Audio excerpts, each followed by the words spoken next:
Marlene slumped against the cold drug cabinet, her nursing license shredded on the floor and her hands stained with the soot of a dying legacy.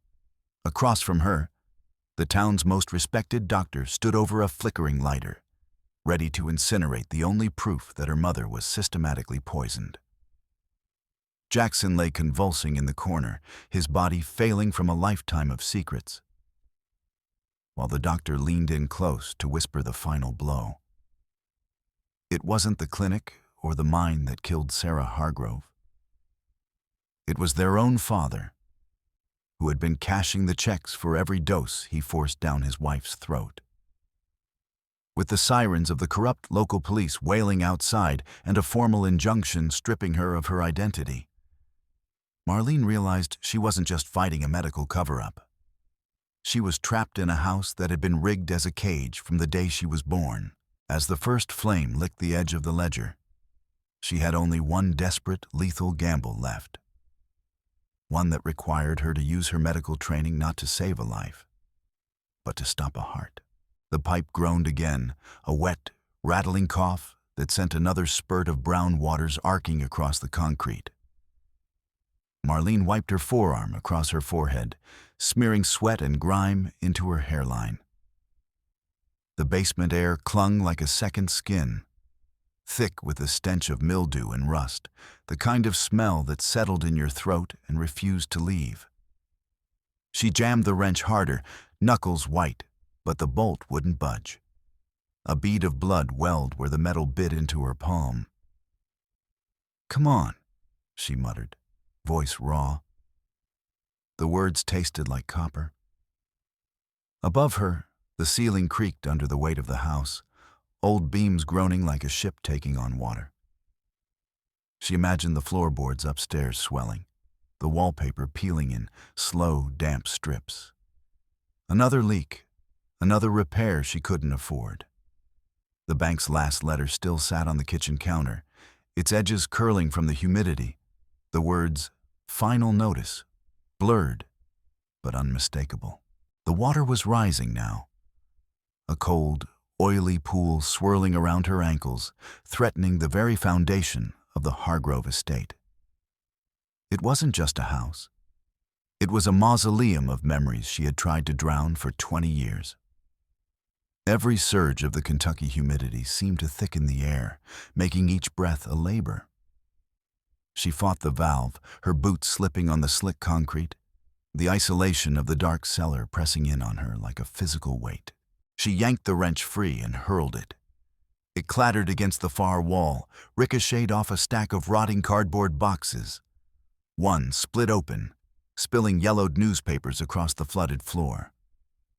The water lapped at the edges, hungry.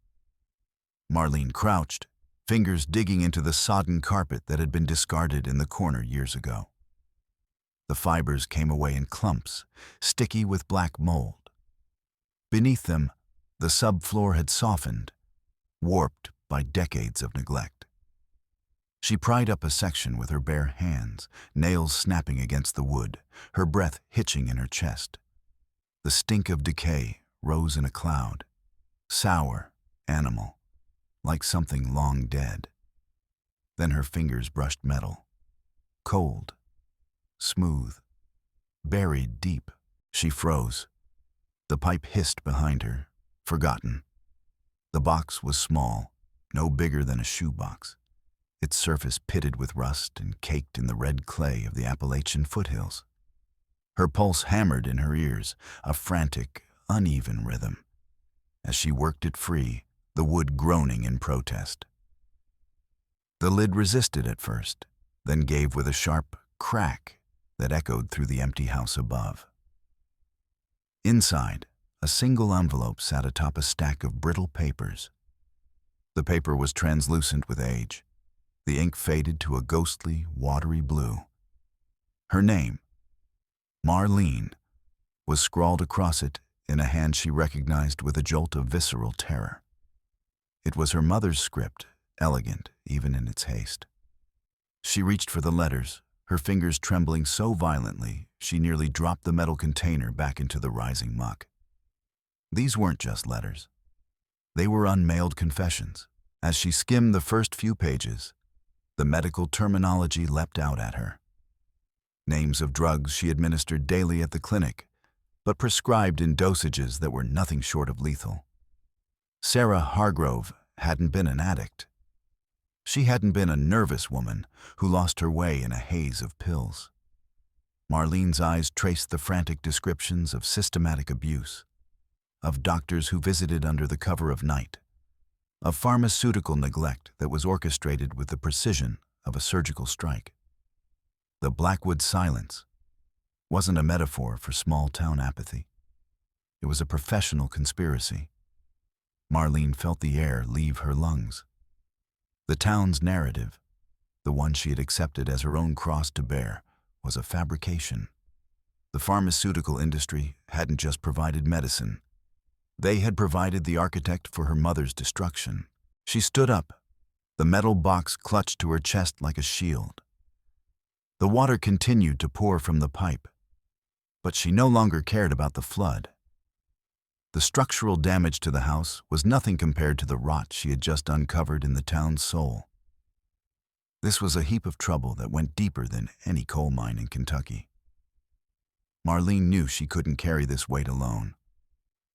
She climbed the stairs, her steps heavy and deliberate, the gray blue of her eyes hardening into the color of a winter storm. She reached for the rotary phone in the kitchen, her thumb pressing into the pulse point of her wrist, checking the frantic beat of her own heart. She dialed Jackson first, then Clara. The Blackwood silence had protected the elite for decades, but Marlene was a nurse. She knew how to peel back the skin to see the infection beneath. She proposed a formal alliance, her voice low and roughened like a file left in the rain. "It's time," she told the dial tone after Clara hung up. "Listening. We're finally listening." The drive to the clinic was a blur of gray asphalt and skeletal trees. Blackwood Creek looked the same as it always did, decaying, quiet, and complicit. When she pushed through the glass doors of her office, the smell of antiseptic hit her, but it couldn't mask the scent of stale whiskey. Jackson was there, slumped in her swivel chair, his broad shoulders casting a shadow over her neatly organized files. He was intoxicated, his eyes bloodshot and unpredictable. "You shouldn't have called, Mar," he slurred, his voice a low rumble of thunder. He stood up, swaying, his presence filling the small room, until the walls seemed to shrink. "Jackson, look at these," she said, holding out the letters. "Our mother wasn't sick. They made her sick." Jackson didn't look. Instead, he let out a jagged, humorless laugh. "You're reopening the past? You're going to kill us all." He lunged forward, his movement sudden and violent. With a roar of frustration, he swept his arm across her desk, smashing her microscope, sending glass slides shattering across the floor. The expensive medical equipment she had spent years paying for was reduced to junk in seconds. He was a man drowning, and he was trying to pull her under with him. He grabbed her then, his scarred knuckles digging into the starch of her scrubs. He shoved her back, her spine slamming into the heavy metal drug cabinet. The clatter of pill bottles sounded like hail on a tin roof. Jackson's face was inches from hers, his breath hot with the smell of cheap bourbon. "Stop digging, Marlene. Just stop." But Marlene didn't flinch. She was a nurse. She had spent her life managing bodies that didn't want to be managed. She felt the cold edge of the cabinet against her back and remembered the sedative kit she kept in the side drawer. As Jackson's grip tightened, her hand moved with clinical precision. She didn't fight his strength.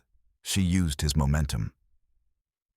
In one fluid motion, she reached out, her fingers finding the pressure point behind his ear, while her other hand snatched the pre-filled syringe from her pocket. It was a sedative hold she had performed 100 times on violent patients. She jammed the needle through his flannel shirt into the deltoid muscle. Jackson gasped, his eyes widening, the rage flickering into confusion. Within seconds, The tension left his body. He slumped against her, his weight immense, and she guided him down to the floor as gently as she could. She stood over him for a moment, her own breath coming in ragged gasps. She reached into his pocket and pulled out his car keys, the metal cold and heavy. "You're not driving anymore, Jackson," she whispered. "And you're going to tell me the truth." She waited for the drug to settle, and shook him awake just enough to talk. His head lolled back against the cabinet. "Dad," he muttered, his voice breaking. "The accidents at the mine. They weren't accidents, Mar. Dad staged them. For the payouts. For the silence." The confession hit her harder than Jackson's shove. Her father, the man she had tried to remember as a provider, was a ghost maker. She turned back to the metal box, pulling out a thick, cream-colored envelope she hadn't fully examined. It wasn't a letter from Sarah. It was a legal threat, embossed with the letterhead of Dr. Elias Whitmore, the town's leading physician. It warned Sarah to remain compliant or face permanent institutionalization. It was the smoking gun. The medical establishment hadn't just ignored the abuse. They had sanctioned it. Marlene looked out the window at the flickering neon sign of the diner across the street. The elite of Blackwood Creek were the conspirators. She wasn't just a nurse anymore. She was the coroner for a town that didn't know it was already dead. The arrival of Clara was heralded by the scent of expensive vanilla and the sharp clack-clack of heels on the clinic's linoleum. She didn't come alone. Behind her stood a man in a charcoal suit, his briefcase held like a weapon. Clara didn't look at the smashed equipment or the unconscious Jackson on the floor. She looked at Marlene with eyes that were sharp and calculating. "Destroy them, Marlene," Clara said, her voice measured and cold. "The letters, the box, all of it. They're evidence, Clara. They're the truth." "The truth will ruin us," Clara snapped, her fingers brushing her pearl earrings. "I have a life in the city. I have a fiancé. I won't have the Hargrove name dragged through the mud because you can't let go of a dead woman's ghosts." The lawyer stepped forward, sliding a document across the counter. It was a notice of intent to sue for defamation. Clara wasn't there to help. She was there to bury the past again, deeper this time, but the universe had other plans for the Hargroves. Before Marlene could respond, the emergency scanner on her desk crackled to life. Code red, Blackwood Creek Mine, structural collapse, multiple casualties. The blood drained from Marlene's face. Jackson's shift. He was supposed to be there, but he was on her floor. Then she realized. The foreman would have noticed his absence. The timing was too precise. She didn't wait for Clara or the lawyer. She grabbed her trauma bag and ran for the door. The mine site was a hellscape of black dust and screaming iron. The skeletal coal tipple leaned at a precarious angle, silhouetted against a sky that had turned a sickly, bruised purple. Marlene pushed through the crowd of weeping families, her eyes scanning the rubble. She found the mine's legal team already on site, not with medical kits, but with clipboards.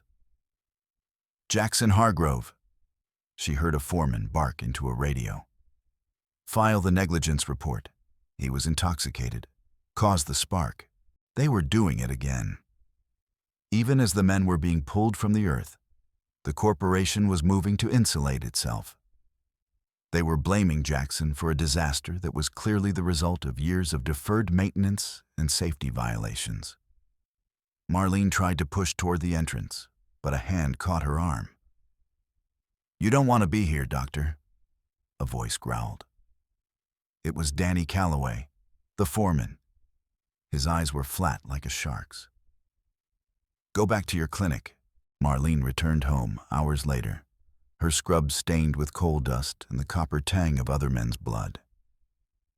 She found her front door standing wide open, The silence inside the house was absolute, a vacuum that sucked the air from her lungs. She stepped into the foyer, her hand instinctively reaching for the pulse point on her wrist. The house had been ransacked. Drawers were pulled out, their contents dumped like viscera on the floor. The floorboards she had pried up in the basement were smashed to splinters. The metal box was gone. She ran to the kitchen to call the sheriff, but the receiver was dead. She followed the cord to the wall. It had been sliced clean. She checked the clinic's line next. Same result. The Blackwood silence was no longer a whisper. It was a wall. She was isolated, her evidence stolen, her brother framed for a catastrophe, and her sister standing on the side of the executioners. She walked out the back door of the clinic into the narrow alley, the air thick with the smell of rotting garbage and damp stone. A shadow detached itself from the brickwork. Danny Calloway stood there, a heavy wrench in his hand. "I told you to stop, Marlene," he said, stepping into the weak light of the flickering street lamp. "The mine owns this town. Whitmore owns the people. You're just a girl with a bag of Band-Aids." He lunged, his movements heavy but powerful. Marlene didn't have a weapon, but she had her medical bag. It was packed with heavy diagnostic tools and liter bottles of saline. As he swung the wrench, she stepped inside his guard, swinging the bag with every ounce of rage she had been suppressing since she found that box. The heavy leather caught him in the temple with a sickening thud. He staggered, and she followed up with a kick to his knee, feeling the joint pop beneath her boot. She didn't stay to see him get up. She vanished into the shadows of the alley, navigating the town's labyrinthine backstreets by memory. She needed to find Clara. She found her at the local hotel, the only place in town that still pretended to have class. Clara was sitting by the fireplace in the lobby, a stack of papers in her lap. The smell of burning paper hit Marlene before she reached the chair. "Give them to me," Marlene hissed, snatching the bundle from Clara's hands. "I had to, Marlene. Whitmore. He knows about my history. He'll take everything from me." Clara was sobbing now, her polished facade shattered. She had stolen the letters not for the mine, but out of a desperate, clawing fear. Marlene looked at the charred edges of her mother's words. "He's blackmailing you?" "Clara, he's the one who drugged her. He's the one who let Jackson rot." "And you helped him?" She realized then that the letters were only the beginning. The mine accident wasn't just corporate greed. It was a targeted strike. They needed Jackson dead or discredited, so he couldn't back up the claims in the letters. Marlene gripped the remaining papers, her knuckles white. She was going to link the corporate malpractice to the medical conspiracy if it was the last thing she did. The legal injunction arrived the next morning, delivered by a man who didn't even have the decency to look her in the eye. It was a gag order, plain and simple. Prohibited from discussing Jackson Hargrove's medical condition. Prohibited from discussing the mine accident. Marlene crumpled the paper and threw it into the biohazard bin. She went to the hospital to see Jackson, but the scene there was worse than the mine. He was in a private room, guarded by two men in security jackets who didn't work for the hospital. Jackson was thrashing against the restraints, his skin a sickly, translucent gray. "He needs detox meds," Marlene told the attending nurse, a woman she had known for years. The nurse looked away, her eyes fixed on a chart. "Dr. Whitmore's orders, Marlene. No intervention. We're monitoring his stability." "You're letting him die," Marlene whispered. It was systematic neglect, happening in broad daylight. She saw the same pattern that had killed her mother, repeating in the tremors of her brother's hands. She went back to the clinic, her mind a frantic engine of what-ifs. She began to pace the storage room, her hand trailing over the bricks. She remembered her mother humming a tune while she worked in this very building when it was still a pharmacy. She remembered her mother touching a specific brick near the floor, a habit she'd thought was just another symptom of her nerves. Marlene knelt, prying at the mortar with a letter opener. The brick gave way. Behind it sat a thick, leather-bound ledger. She opened it to the middle. It was a log of every illegal pharmaceutical distribution in Blackwood Creek for 30 years. The names were all there. The dosages, the kickbacks from the mine. The dates matched the letters perfectly. It was the final piece of the puzzle. A town-wide conspiracy documented in the hand of the man who ran the pharmacy before Whitmore took over. Meeting at the house, Marlene texted Clara. Bring Jackson, now. The storm broke just as they arrived at the ancestral home. Thunder shook the floorboards, and the rain turned the hills into a muddy blur. Marlene locked every door, the heavy bolts clicking into place. She stood in the center of the parlor, the ledger in her hand, looking at her broken siblings. We stopped running today, she said, but the Blackwood silence had ears. A heavy knock thundered against the front door, followed by the sound of splintering wood. Dr. Whitmore stepped into the foyer, his silver hair perfectly coiffed despite the rain. Behind him, Danny Calloway loomed, his face bruised and his gait limping. The ledger, Marlene, Whitmore said, his voice smooth and terrifyingly calm. Give it to me, and perhaps we can discuss a settlement for your brother. There's no settlement for murder, Marlene replied. Calloway didn't wait for orders. He lunged forward, his massive hand closing around Marlene's throat. She struggled, her fingers clawing at his wrists, but he pinned her to the floor. The air was cut off, the world turning into a gray haze. She saw Whitmore reach down and pry the ledger from her weakening grip. Jackson! She tried to scream, but it came out as a wheeze. Jackson rose from the sofa, his eyes wide with a sudden, frantic clarity. He threw himself at Calloway, but his body betrayed him. The withdrawal hit like a freight train. He collapsed mid-stride, his limbs jerking in a violent seizure. Whitmore didn't even look at the dying man. He walked to the fireplace, striking a match. You were always too curious, Marlene, just like Sarah. He looked down at her, a cold, clinical smile on his face. Did you know your father was the one who suggested the higher dosage? He wanted the house. He wanted the insurance. We just provided the means.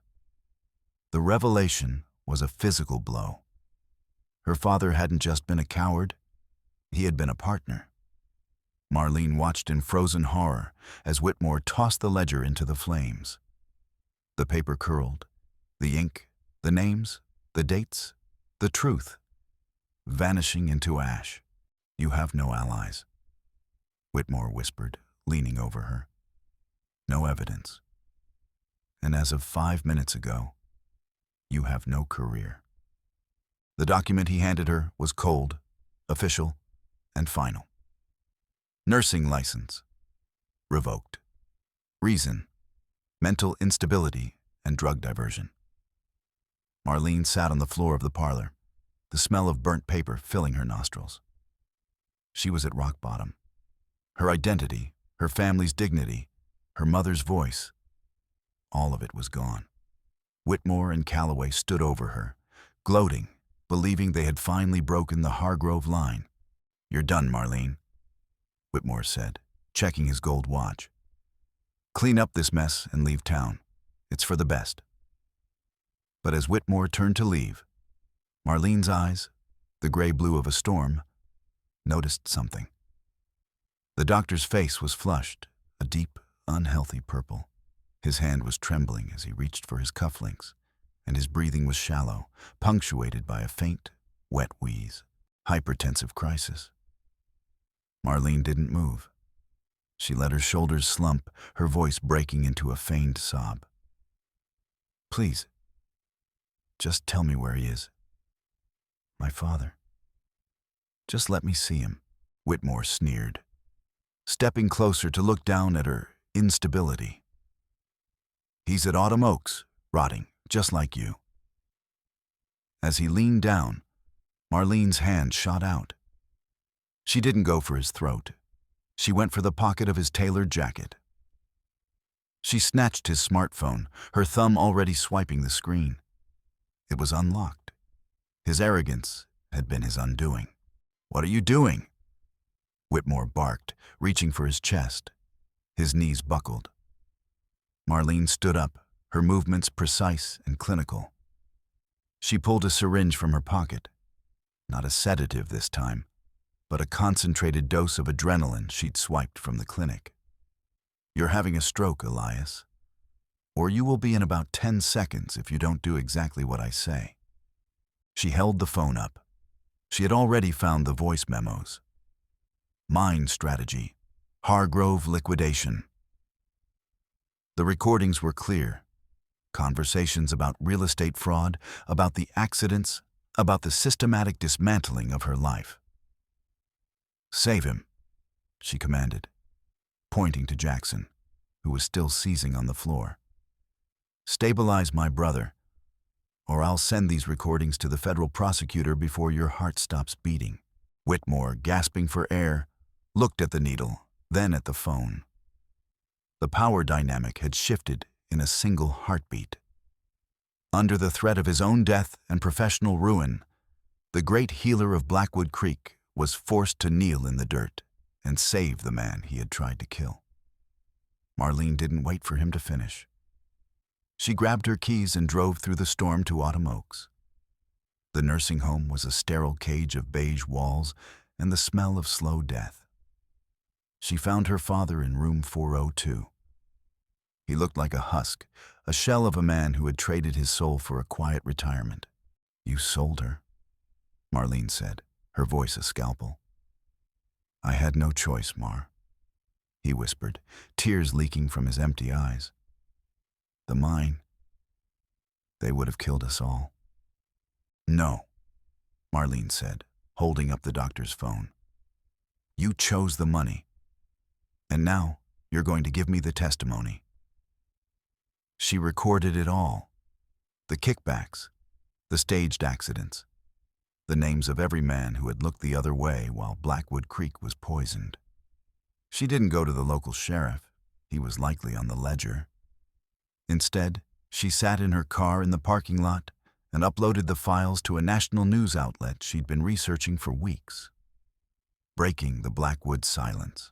The story went viral by dawn.